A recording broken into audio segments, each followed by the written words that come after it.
I want to ask the question. Let's get into something pretty interesting. I'm going to be the Jerry Springer of 1/6 collecting here. So, do you care that your hot toy loses value the second you buy it? Because look, I think in the market we're in nowadays, right? A hot toy has become, I guess, a sort of depreciating asset, like a car. Like the second you buy it, it's less valuable than when you bought it.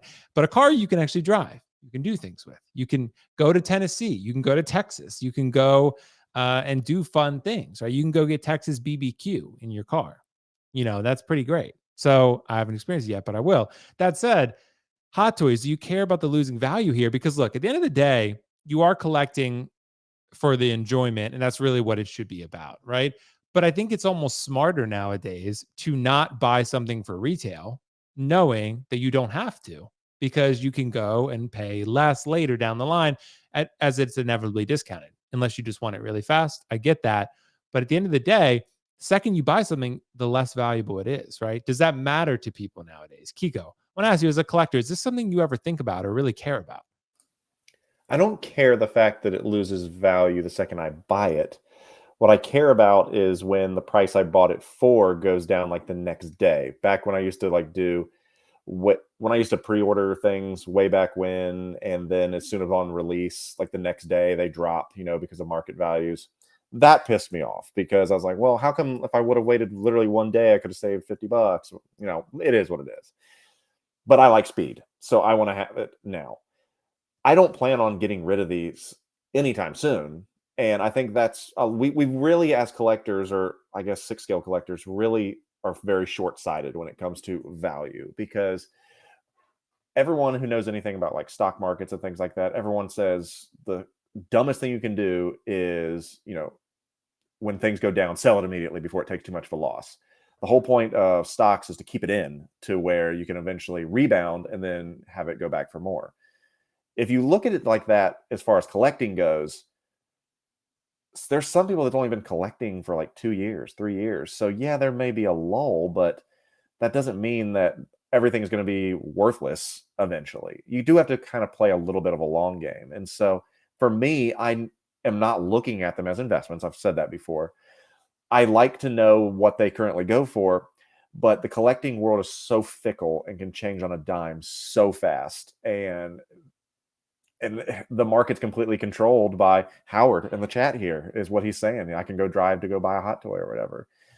I don't care if it loses value the second I buy it. What I care about is in 5 years, 10 years from now, if a life event causes me to have to say, okay, I need to move some things out of here. Am I going to get absolutely slapped in the balls for these things and lose massive amounts of money? Or will they, at minimum, just retain their value? That's what I care about at the end of the day, is that, okay, will I get something for this? Are they still going to be desirable to where somebody is going to be able to buy this to take it off my hands at some point? But you got to play a lot. You have to look at it at a much wider time frame.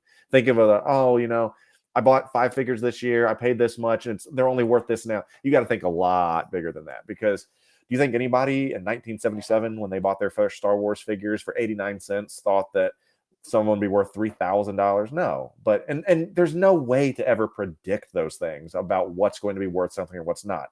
People have been trying to do that ever since the 70s, when collecting became a big thing with action figures and such. There's no way to know that. Enjoy the stuff you got. Be happy when it comes in. If you want to pay a little bit extra to get it super quick, like me, go for it and enjoy it, because then you don't have to worry about, is mine going to ship or is it not? So that's the way I look at it. I don't really look at the value thing. Yes, I know what I paid. Yes, I know what they're currently go for. And I'm fine with that. I'll evaluate how much they're worth when I need to move them on.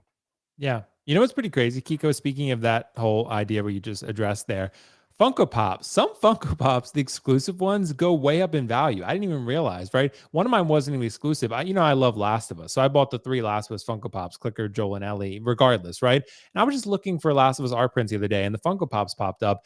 Them things are going for like $300. So I sold mine because I was like, I have a ton of Last of Us stuff. I don't really need the Funko Pops.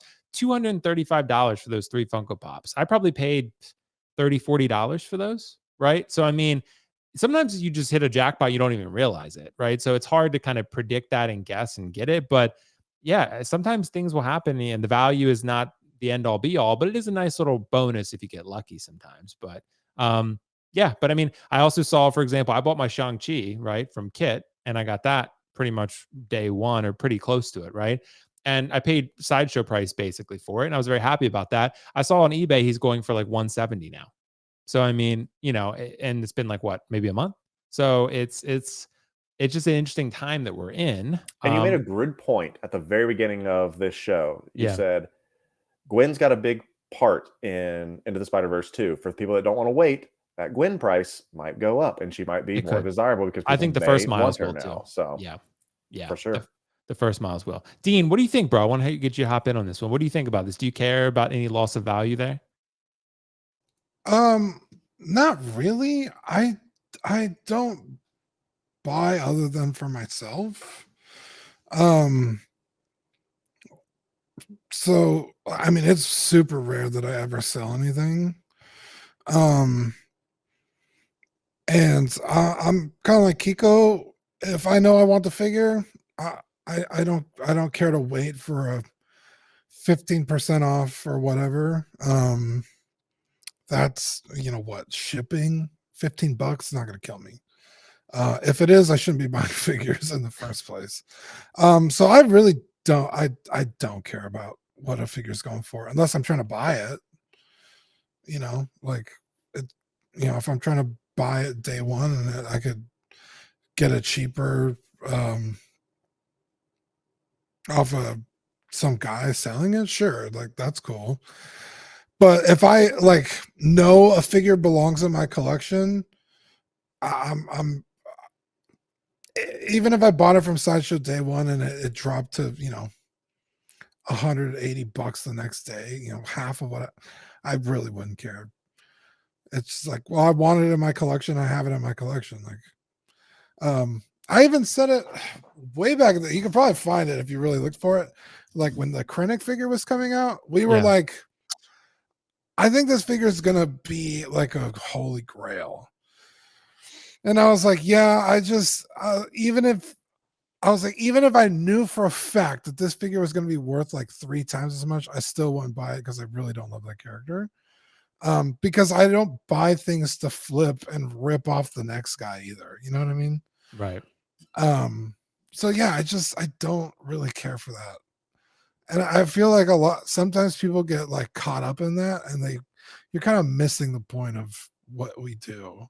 I mean, if you're just in it for the money, I guess that's fine, but I'm in it for my collection. I want my space to be mine. So I don't really. And that's what I love that you said. Make the space yours. And for as much as we love to get on what's the new hotness and all that, I think Dean, you said that you pulled up that Blade Runner figure. A lot of people probably doesn't have that because that is yours. And I don't think you went around saying, "Oh, what's the market value on that? Is it worth more?" And Captain Rex, let's see those Captain Rexes out there. No, I got my Blade Runner. Things like that. So that I respect and love. And then the Westworld figure from 2 weeks ago.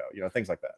Yeah, this thing's badass, dude. Oh, there he is, right there. Hey, you got that. Nice. Beacon, he shall appear. Dude, that thing is nice. The skull in person is so much better. The camera does not. The tailoring is elite as well. Yeah, the tailoring is elite. Did you get the horse, Dean? I did not get the horse. Dude, but it's on Big Bad if you want it. I did get his proper pistol. Dude. I don't know if I showed that. Because I have the horse, Dean. I love it, bro. The horse is great. Nice. Yeah, they gave him just like a generic, like single action revolver, but he uses a custom Lamont, which is like a revolver and a shotgun. This is a shotgun barrel. It's a smaller shotgun round, but so interesting. Yeah, dude, that's a nice figure. That's a nice figure.